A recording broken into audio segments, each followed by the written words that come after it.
Graça, misericórdia e paz é o que nós desejamos a todos nós nessa participação de hoje no estudo bíblico de Colossenses. Nós vamos estudar hoje no capítulo 2 de Colossenses, os versículos 8 até 15. Colossenses 2, de 8 até 15. E nós vamos já fazer a leitura desse texto. Cada um pode acompanhar do modo como quiser na sua própria Bíblia. Colossenses 2, de 8 a 15, que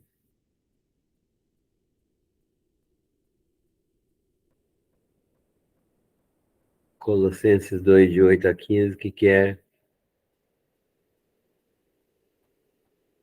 que nós queremos ler agora.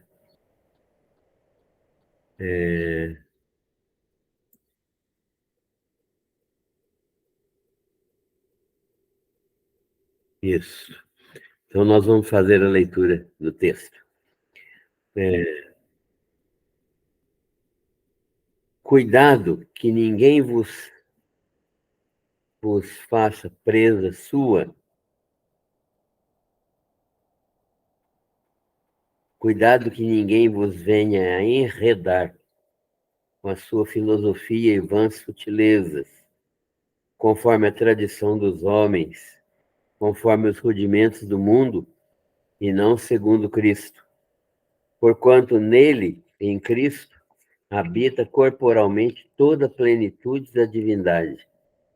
Também nele estáis aperfeiçoados. Ele é o cabeça de todo principado e potestade. Nele também fostes circuncidados, não por intermédio de mãos, mas no despojamento do corpo da carne, que é a circuncisão de Cristo, tendo sido sepultados juntamente com ele no batismo, no qual igualmente fostes ressuscitados, mediante a fé no poder de Deus, que o ressuscitou dentre os mortos. E a vós outros que estáveis mortos pelas vossas transgressões e pela incircuncisão da vossa carne, vos deu vida juntamente com ele, perdoando todos os nossos delitos, tendo cancelado o escrito de dívidas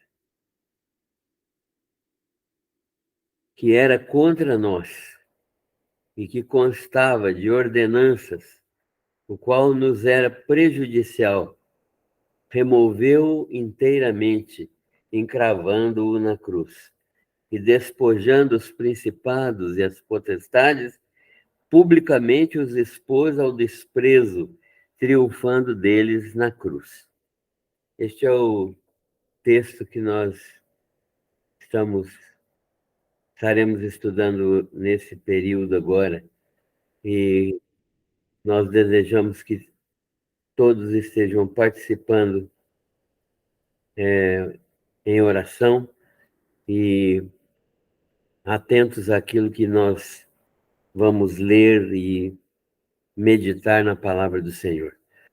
Nós queremos orar neste momento. Pai, nós te agradecemos pela oportunidade de estudarmos a tua palavra mais uma vez e pedimos ao Senhor que nos dê discernimento, sabedoria, nos dê graça para compreendermos aquele sacrifício que Cristo fez por nós e entender também as maravilhas que esta liberdade oferece a nós como filhos do Senhor.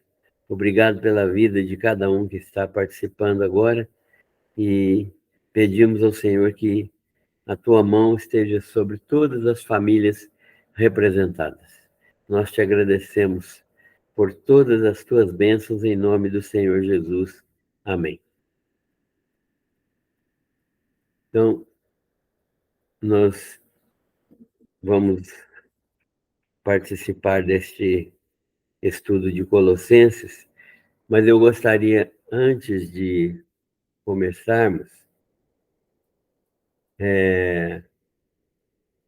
gostaria que a gente tivesse, primeiro de tudo, estivéssemos fazendo uma, uma, uma, uma revisão rápida. Nós gostaríamos que todos que participam estivessem se lembrando de algumas coisas importantes para a nossa meditação nesta noite, nesta tarde. Paulo está escrevendo esta carta aos Colossenses. Os colossenses eram habitantes da cidade de Colossos, uma cidade de uma região chamada Frígia. E esta região era no centro-sul da Ásia Menor.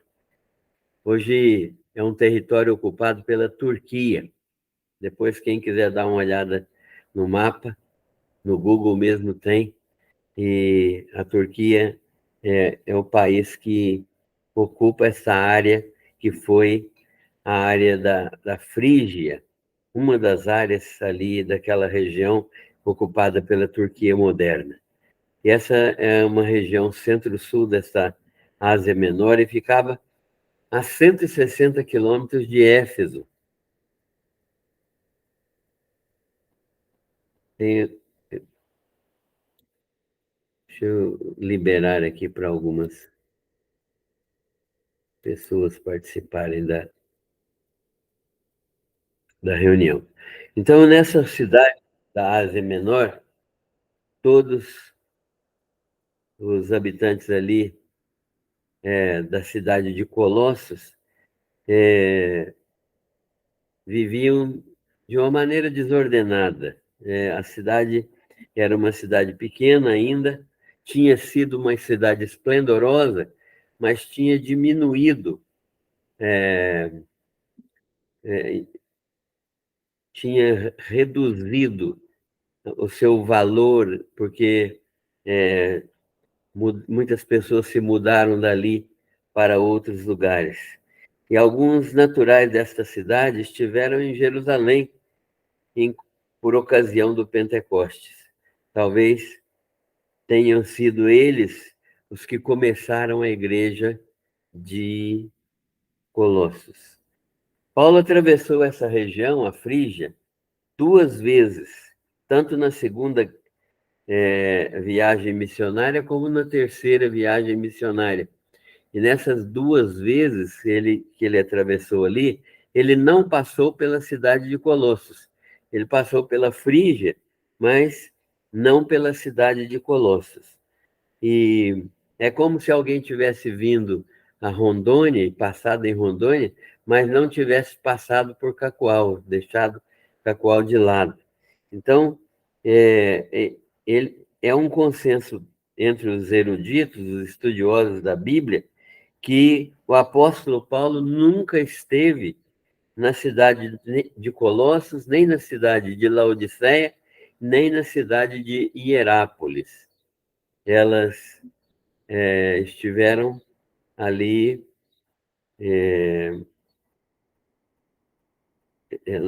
Paulo esteve ali, mas nestas cidades ele não esteve. Alguns acreditam que Paulo possa ter passado em Colossos numa dessas 2 viagens, mas Lucas, que é o homem que registra as viagens missionárias de Paulo, ele não fala nada a respeito disso. Ele simplesmente não faz menção desta cidade. Mais provável é que o trabalho de Paulo, sediado em Éfeso, que era a 160 quilômetros de Colossos, Paulo ficou ali por cerca de 3 anos, então, provavelmente o evangelho foi para Colossos por meio de pessoas que vieram da cidade de Colossos até Éfeso e escutaram Paulo em Éfeso e se converteram e voltaram para Colossos, ali estabeleceram a igreja.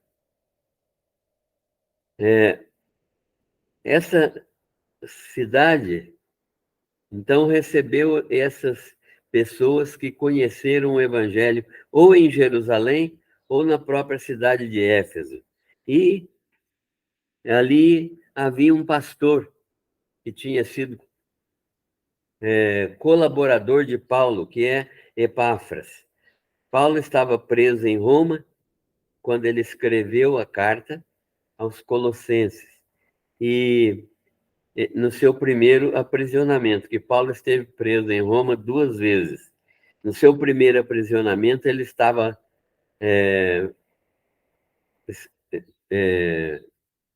ainda não estava condenado ainda, ele estava aguardando ser condenado, aguardando julgamento. Ele, nesse primeiro aprisionamento, ele recebeu notícias da cidade de Colossos. Ele havia escrito uma carta a Marcos e também, nesse período, ele escreveu cartas aos Efésios, escreveu cartas a Filemon e aos Filipenses. Epáfras era o pastor da igreja colossense e chegou a Roma trazendo notícias de uma perigosa heresia no seio da igreja. Estava acontecendo ali em Colossos, que estavam ensinando coisas diferentes do evangelho que Paulo pregava. Paulo pregava o genuíno evangelho de nosso Senhor Jesus Cristo, mas ali naquela cidade começou a aparecer uma doutrina herética. E Epáfras ficou preocupado com isso, como pastor da igreja, e ele foi até Roma conversar com Paulo, mesmo na prisão. E ele chegou a Roma trazendo essa notícia dessa perigosa heresia que estava acontecendo no seio da igreja. Paulo toma conhecimento. Paulo toma conhecimento da heresia. Ele está preso, mas ele escreve, então, esta carta. Esta carta ele escreve à igreja, enviando-a por meio de Tíquico e por meio de Onésimo, 2 outros colaboradores de Paulo. Paulo sempre teve muitos colaboradores, jamais seria capaz de realizar tudo que ele realizou se não houvesse a participação dessas pessoas com quem ele lidou e com quem ele trabalhou. Paulo, então, escreve essa carta e envia essa carta por meio de Tíquico e por meio de Onésimo, e eles levaram também as cartas aos Efésios e a carta a Filemon. Então, eles não tinham correio naquela época, então, naquela época, houve a necessidade de se enviar cartas por meio de pessoas. Pessoas que viajavam levavam cartas para os destinatários e era um trabalho feito por favor, né? Era um trabalho feito para ajudar as pessoas. A heresia colossense que estava proliferando na igreja era uma mistura das religiões grega, a filosofia grega, as prescrições judaicas, especialmente prescrições dietéticas, prescrições que limitavam o uso de determinadas comidas e bebidas, e prescrições legais até, mas levadas ao extremo. E o misticismo oriental, em que as pessoas queriam ter visões e achavam que o evangelho que Paulo pregava era muito pobre porque não tinha êxtases, não tinha visões sobrenaturais, não tinha nenhuma manifestação sobrenatural na vida das pessoas, no sentido de verem coisas, de ouvirem coisas, de conversarem com anjos, etc. Era uma espécie de culto de pensamentos esotéricos, né? Aquele culto um culto que cultuava seres espirituais diferentes da pessoa de Jesus Cristo, apresentados sob a forma de filosofia, introduzindo o culto de anjos. Então, na cidade de Colossos, na igreja de Colossos, começou a se proliferar esse culto de anjos, estes como intermediários entre Deus e os homens, e muitos deles superiores a Jesus, muitos desses intermediários superiores ao próprio Jesus. Então, Jesus era um ser intermediário também, mas inferior a alguns anjos, era o que a heresia colossense pregava. E eles insistiam na rígida observância da lei judaica, chegando mesmo ao ascetismo, né? Chegando mesmo ao ascetismo. O ascetismo é uma negação dos prazeres sensuais, de tal maneira que era necessário fazer sacrifícios corporais, humilhação voluntária do corpo, né? Era uma forma de exaltar o espírito e negar o corpo. E eles faziam, então, coisas sacrificiais. Às vezes, alguns retalhavam o corpo, outros deixavam de se alimentar adequadamente, faziam jejuns prolongados. Tudo isso com o objetivo de ganhar méritos e de chegar mais próximo de Deus. Um ensino absolutamente fora do padrão cristão. Então, eles negavam muitas vezes a mediação única de Jesus. Para eles, Jesus era um dos muitos intermediários. Deus estava numa situação muito superior à matéria, e o homem era matéria pecaminosa, matéria corrompida, matéria má na sua essência. Portanto, Deus jamais podia entrar em contato com a matéria. Então, se Jesus Cristo assumiu forma corpórea, é porque ele não era Deus, ele era apenas um intermediário entre Deus e os homens, mas não era Deus. Negavam, então, a, a divindade de Jesus. Esse aspecto era um aspecto frequente nessa doutrina. Paulo iniciou sua carta aos Colossenses, então, dando graças a Deus pela fé dos colossenses. Alguns, tirando essas crenças que nós estamos mencionando aqui, essas crenças que eram heréticas, Paulo dá graças a Deus pela fé dos colossenses, destes irmãos em Cristo, porque pela expressão prática da fé deles em Jesus.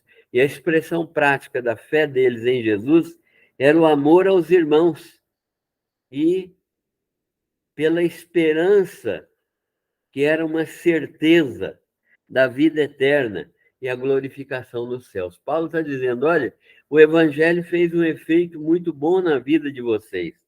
Ele transformou a vida de vocês para que vocês amassem uns aos outros, amassem aos semelhantes, amassem os necessitados, e deu uma esperança para vocês, que é uma esperança maravilhosa, porque agora vocês vivem uma fé que dá convicção de que vocês vão ter uma vida eterna e vão receber a glorificação, serão semelhantes ao Senhor Jesus Cristo. Isto foi o evangelho que produziu na vida de vocês. Então ele ora a Deus pelos colossenses, assim como pelas demais igrejas, ele sempre orou por elas, porque eles ouviram e creram no evangelho de Jesus Cristo. Então Paulo fica muito feliz por causa desta crença que eles desenvolveram a partir de ouvirem o evangelho do Senhor Jesus Cristo. Por meio do evangelho, eles foram feitos idôneos, eles foram capacitados, eles foram preparados para serem herdeiros de Deus juntamente com os outros santos. Olha só o que o evangelho fez na vida dos colossenses. Transformou-os de criaturas perdidas, de criaturas separadas de Deus, inimigos de Deus, em pessoas que filiadas a Deus agora e aguardando a transformação real da ressurreição e a glorificação, eles sendo, portanto, idôneos. Idôneos aqui é uma expressão que significa capacitados legalmente, preparados legalmente para serem herdeiros de Deus juntamente com os outros santos, herdeiros de Deus e co-herdeiros de Cristo. É isso que o Evangelho faz na nossa vida também, né? Na vida dos colossenses e na nossa vida. Nos transforma para sermos herdeiros de Deus e co-herdeiros de Jesus Cristo. O apóstolo, então, demonstra quem é Cristo. Cristo não é um intermediário apenas, não é alguém que está abaixo dos anjos, ou não é alguém que apenas se encarnou e que tem agora que não pode ser Deus porque se encarnou, porque veio em carne a este mundo. E se ele veio em carne, a carne é má na sua natureza, a carne é matéria e matéria é pecaminosa, então ele não pode ser Deus, porque Deus não se relaciona com a carne, Deus não se relaciona com a matéria. Por isso ele criou esses seres intermediários, né? Seres angelicais intermediários, uma cadeia infinita entre ele e Deus, de modo que ele pode se relacionar com a matéria por meio desses seres intermediários, sem que isso afete a natureza de Deus. É uma coisa maluca essa doutrina, mas essa doutrina existe até hoje. E os gnósticos acreditam muito nesse tipo de doutrina. Então, o apóstolo Paulo demonstra quem é Cristo. Ele vai falar, olha, Cristo não é quem vocês estão recebendo ensino errado aí, não. Cristo é aquele que nos libertou do império das trevas e nos transportou para o seu reino, redimindo-nos do cativeiro e remindo os nossos pecados. Quer dizer, nos libertando do cativeiro e perdoando os nossos pecados. Esse é Jesus. Jesus, é a imagem do Deus invisível. Ele é a imagem real do Deus invisível. Ele não é um ser intermediário. Ele é o próprio Deus. Ele é o próprio Deus. Ele é a imagem do Deus invisível. Aquele que é antes de toda a criação. Existe antes de toda a criação. E mais, não só existe antes de toda a criação, como ele foi o criador de todas as coisas. Ele é o criador de todas as coisas. Por meio dele, tudo foi criado. Toda a criação existe. Então, ele é Deus poderoso na sua essência. Ele não é um ser intermediário mais inferior do que alguns anjos, mas inferior a seres intermediários que não existem. Essa cadeia intermediária é uma criação gnóstica, mas ela não existe. E o que existe realmente são os anjos. Os anjos são seres espirituais que estão a serviço de Deus, mas os anjos não são intermediários entre Deus e nós. O único intermediário entre Deus e os homens é Jesus Cristo. Isso é o que Paulo está ensinando lá aos Colossenses. E por meio dele, toda a criação existe. Ele é superior a tudo, superior aos próprios anjos que estão a serviço de Deus e que não são mediadores. Os anjos não têm capacidade de ser mediadores, porque Deus estabeleceu Jesus Cristo como o único mediador entre Deus e os homens. Nele, em Cristo, habita toda a plenitude da divindade, ou seja, ele é Deus na sua mais perfeita acepção da palavra. Ele é Deus eterno, ele é Deus da mesma natureza do Pai, da mesma natureza do Espírito Santo. Ele é Deus verdadeiro. Então, esse Jesus Cristo, que é Deus verdadeiro, é o Deus que vocês creram e que agora está sendo vilipendiado por essa doutrina esdrúxula que está aparecendo aí na igreja de vocês. Renunciem a esse tipo de doutrina. Ele, Jesus Cristo, é aquele que se fez carne. Se fez carne. Jesus Cristo se fez carne. E o fato dele ter sido feito carne não significa que ele é pecador, não significa que ele é inferior, não significa que ele misturou-se com o mal, porque o mal não está na carne. A carne é sujeita ao pecado, sim, mas o mal existe fora da carne. Então, Jesus Cristo é aquele que se fez carne e no seu corpo, por sua morte, reconciliou aqueles que creem. Todos os que creem são reconciliados, porque na carne de Jesus, a carne de Jesus não tem natureza pecaminosa. Como que nós sabemos disso? Que a carne de Jesus, o corpo de Jesus, não tem natureza pecaminosa. Porque ele não é descendente de homem. Ele é gerado pelo Espírito Santo no ventre de Maria. Então, não há participação de homem na formação de Jesus. Jesus é gerado pelo Espírito Santo. Portanto, a sua carne não tem natureza corrompida, nem natureza pecaminosa. Por isso, Jesus não pecou, porque ele não tinha natureza pecaminosa. E não tendo natureza pecaminosa, ele não tinha inclinação para cá, para o pecado. Por isso, ele pôde nos reconciliar, porque quando ele morreu inocente, para que a sua carne perfeita, o seu corpo perfeito, sem pecado, levasse o nosso pecado. E assim nós fôssemos remidos, perdoados e redimidos, comprados com o sangue de Jesus. Nós fomos comprados. E fomos comprados para sermos apresentados a Deus. Fomos apresentados por Cristo a Deus. De que maneira? Santos, inculpáveis, irrepreensíveis. Por que isso?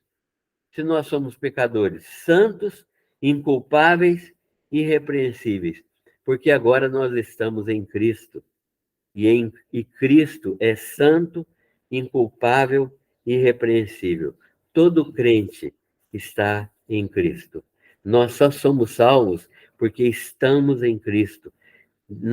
Cristo é o nosso representante, é o nosso substituto. É o nosso substituto. Ele é o nosso representante diante de Deus, mas é também o nosso substituto. Ele é aquele que nos substituiu diante do Pai. Ele se identificou conosco e nós estamos nele, né, justificados. Nós estamos nele de maneira irrepreensível, porque nele não há pecado. Então, por isso, Paulo prega a mensagem evangélica. Qual a mensagem evangélica? Que era um mistério. Até antes de Jesus vir e pregar o evangelho, isso era um mistério. O mistério que esteve oculto dos séculos, em todas as gerações. Mas agora foi revelado. Agora que Paulo está falando é no tempo dele. Agora foi revelado que é Cristo em vós e vós em Cristo, a esperança da glória.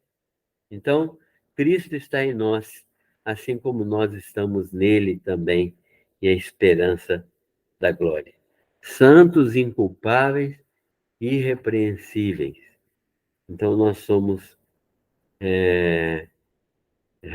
representados diante de Deus por Cristo Jesus, somos substituídos no processo de salvação por Cristo Jesus e somos irrepreensíveis, porque a vida de Cristo é absolutamente perfeita e Deus se deu por plenamente satisfeita a sua ira, porque ela foi derramada sobre Jesus Cristo e ele levou sobre si a ira de Deus. Aquela ira que deveria cair sobre nós, caiu sobre Jesus. Por isso, Paulo prega essa mensagem evangélica. Cristo em vós, a esperança da glória. Paulo ora ainda para que a igreja compreenda plenamente o mistério que é Deus em Cristo. Nele, estão escondidos em Cristo, estão escondidos todos os tesouros da sabedoria e da ciência. Paulo usa essa expressão para contrapor o ensino dos gnósticos, que eles queriam dizer que é só pelo conhecimento, pelo desenvolvimento da sabedoria que se alcança Deus. E isso é o privilégio de alguns iniciados apenas, não é de todas as pessoas. E nem todas as pessoas têm essa capacidade de ter sabedoria e de ter conhecimento. Paulo lança mão desta expressão e fala: em Cristo é que estão escondidos todos os tesouros da sabedoria e da ciência. Então, quem está em Cristo está de posse desses tesouros da sabedoria e da ciência. Nós estaremos plenamente conhecedores, seremos plenamente conhecedores de todas as coisas, porque em Cristo estão escondidos os tesouros da sabedoria e do conhecimento. Paulo, então, está dizendo, olha, sabedoria e conhecimento não é os gnósticos que sabem disso, não. Quem sabe disso é Jesus. É nele que estão escondidos todos os tesouros da sabedoria e do conhecimento. É ele que é o detentor de toda a sabedoria. Ele é o autor da sabedoria e do conhecimento. Então, é ele que realmente pode nos dar essa condição de conhecermos todas as coisas e não a doutrina gnóstica. Ninguém, pois, engane vocês. Paulo é claro, ninguém engane vocês com esses raciocínios falsos, raciocínios falazes. O que é isso? Raciocínio falso, que vem para enganar aqueles que são incautos, aqueles que não prestam atenção na palavra de Deus e que são levados por qualquer vento de doutrina. Do mesmo modo que vocês receberam a Cristo pela fé, andem também. Não fique dependendo de conversas falazes, de falácias, de enganos, de mentiras que eles estão pregando, né? Do mesmo modo que vocês receberam Cristo pela fé, andem também em Cristo pela fé.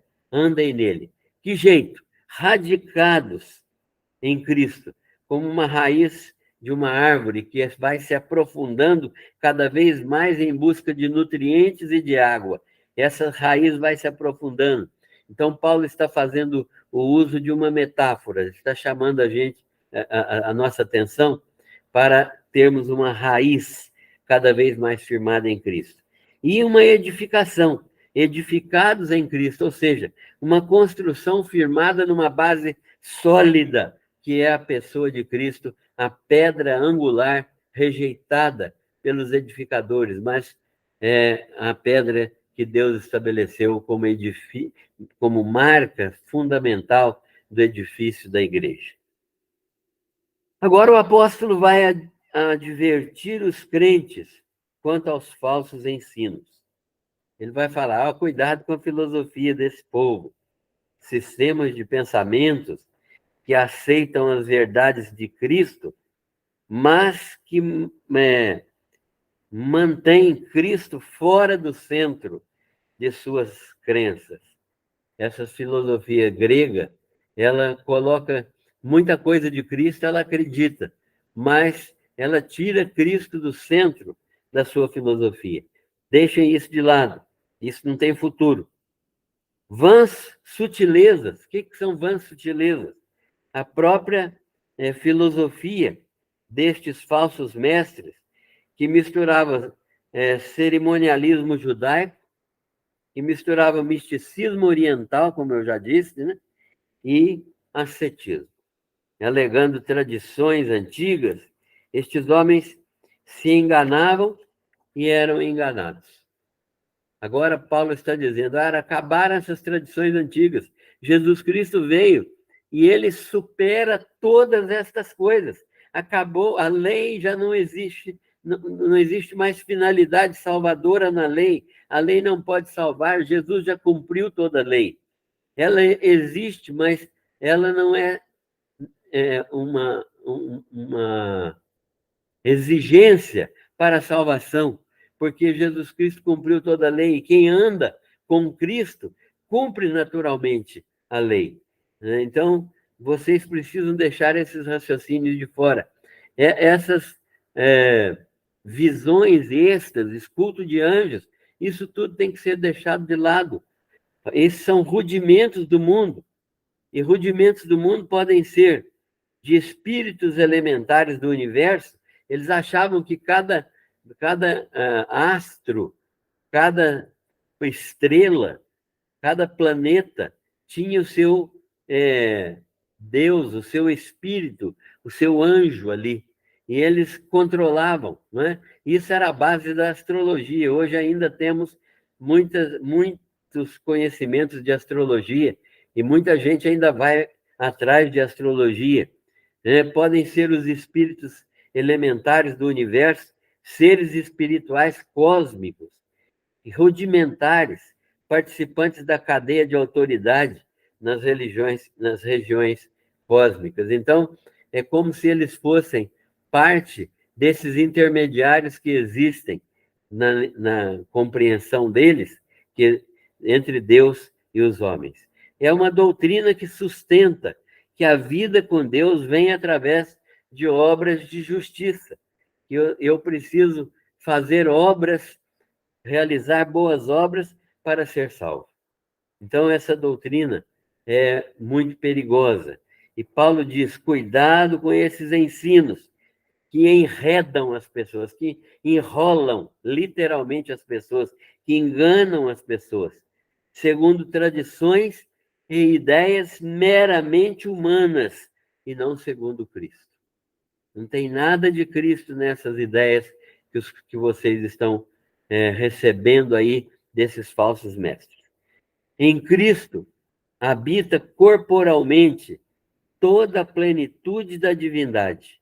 Vocês conhecem Jesus e nele habita corporalmente toda a plenitude da divindade. Jesus é 100% Deus.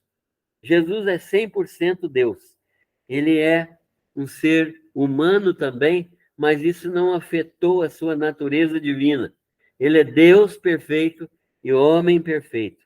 Segundo Jesus, portanto, ele não é uma emanação de Deus, ele não é um ser intermediário, ele é um ser angelical. Ele não é um ser angelical intermediário. Ele é Deus criador de todas as coisas. É nele, em Jesus, que vocês estão aperfeiçoados. É em Jesus que vocês estão aperfeiçoados, completamente separados e prontos para Deus. Vocês foram separados para Deus estão prontos para Deus, pela obra de Jesus. É Ele que fez isso. Vocês não estão lutando, trabalhando, querendo fazer coisas para serem agradáveis a Deus, porque Jesus já tornou vocês agradáveis a Deus. Vocês já são agradáveis a Deus em Cristo. Vocês não têm que fazer absolutamente nada para se tornarem agradáveis a Deus. Deus já se agrada de vocês porque vocês são filhos em Cristo Jesus. Mas vocês têm que lembrar sempre que tem que ter comportamento de filhos, que tem que ter uma vida nova. Essa vida nova está agindo em vocês desde que vocês creram em Cristo e receberam Cristo como Senhor e Salvador. Não há nenhum tipo de evolução de um estágio para outro. Né? Não há nenhum tipo de evolução de uma vida para outra. Não, essa história aqui cabe bem à história do Espiritismo, em que as pessoas evoluem de um estágio para outro, né? E vão de um estágio espiritual para outro, e que a morte, o desencarnar, leva a pessoa para um outro estágio, e assim ela vai crescendo até chegar a Deus. Não, isso não existe. Né? Não há nenhum tipo de evolução de um estágio para outro, e sim uma operação única. Jesus salvou de uma vez para sempre. E esse estágio, essa ação de Jesus Cristo, nega qualquer estágio. E é irrepetível, é completa.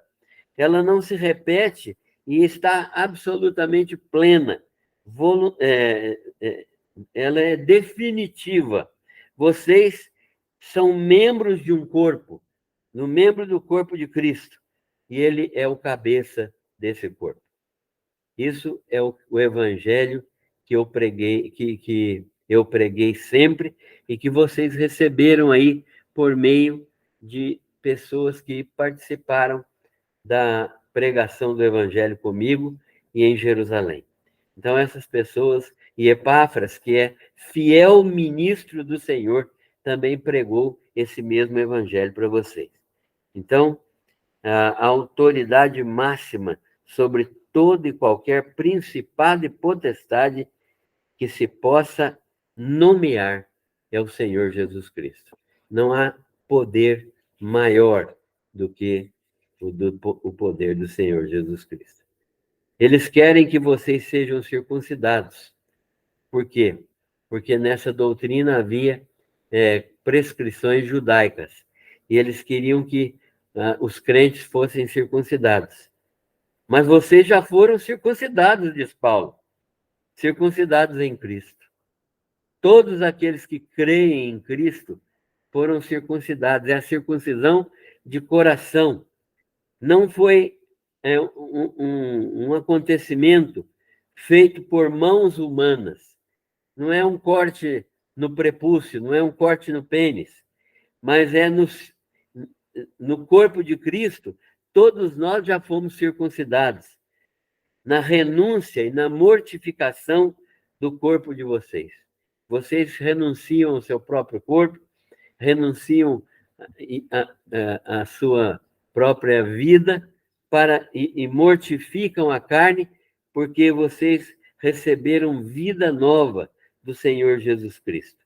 Esta é a circuncisão verdadeira, a de estar em Cristo e de Cristo estar em vocês. Vocês foram sepultados com Ele no batismo. Não é batismo com água. O que é esse batismo aqui? Sepultados com Ele no batismo, isto é, identificados plenamente com Ele na sua morte. Na morte de Cristo, todos nós fomos batizados, ou seja, nós fomos imergidos na morte de Cristo.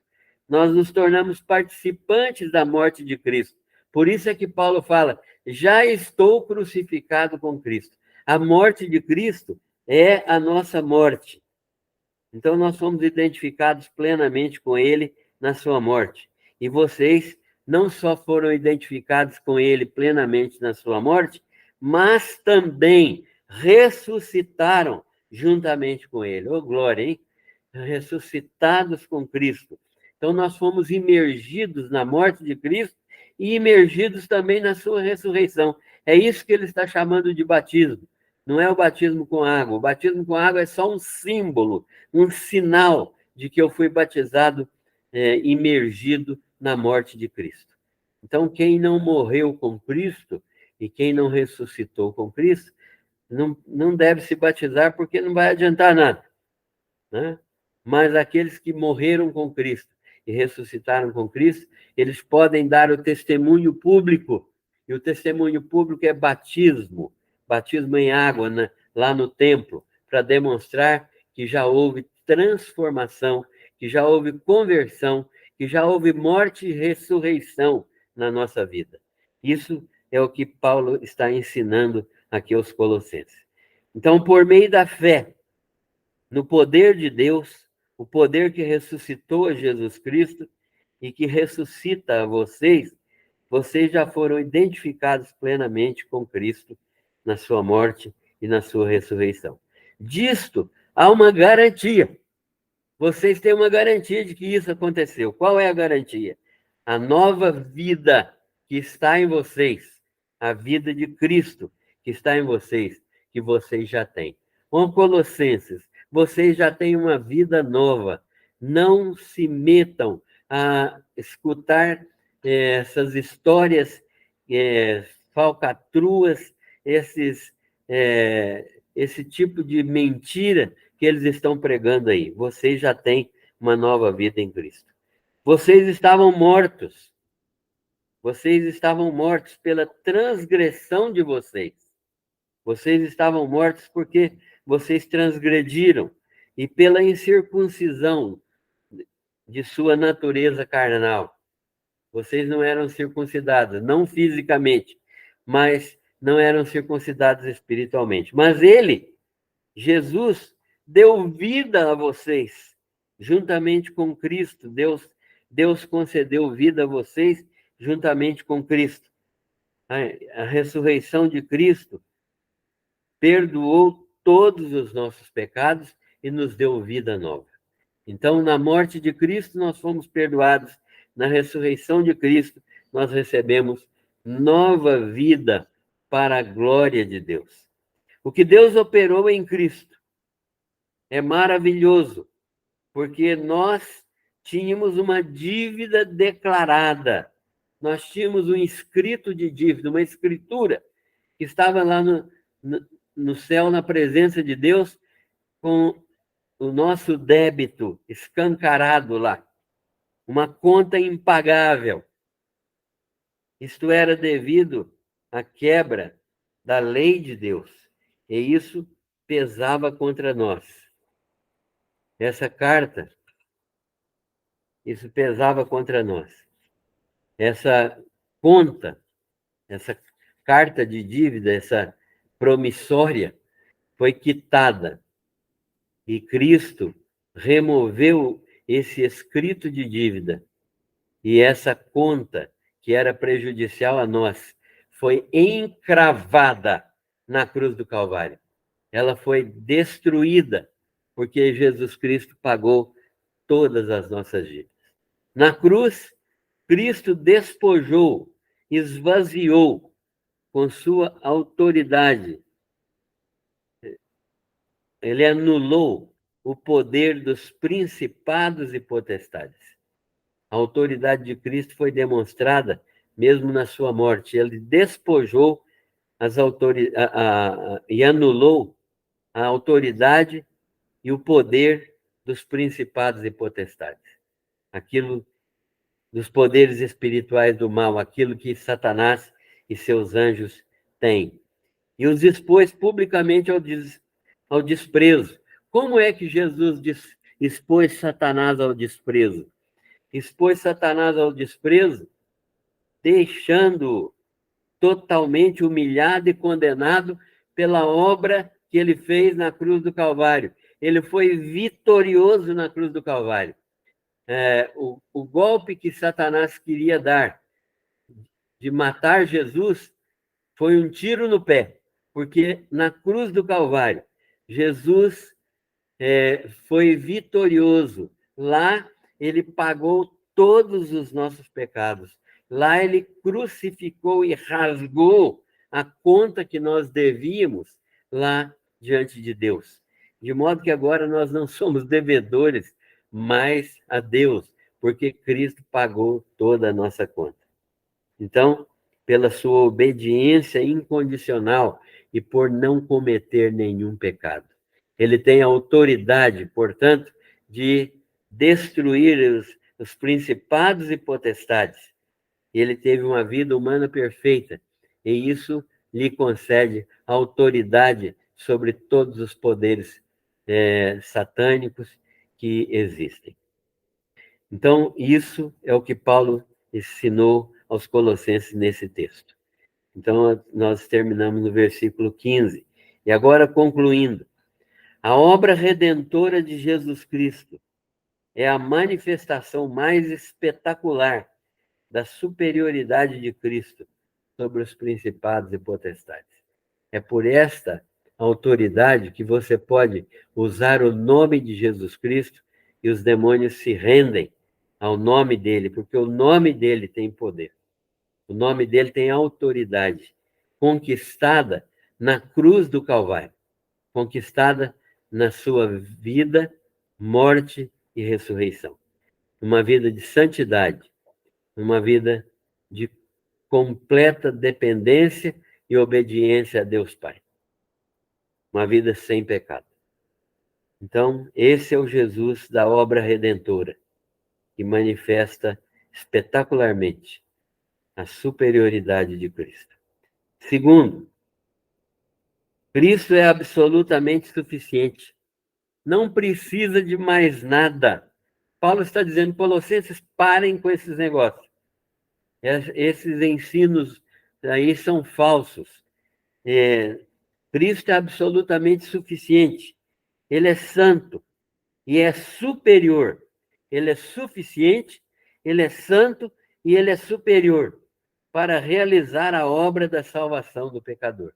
É o único que pode realizar a obra de salvação do pecador.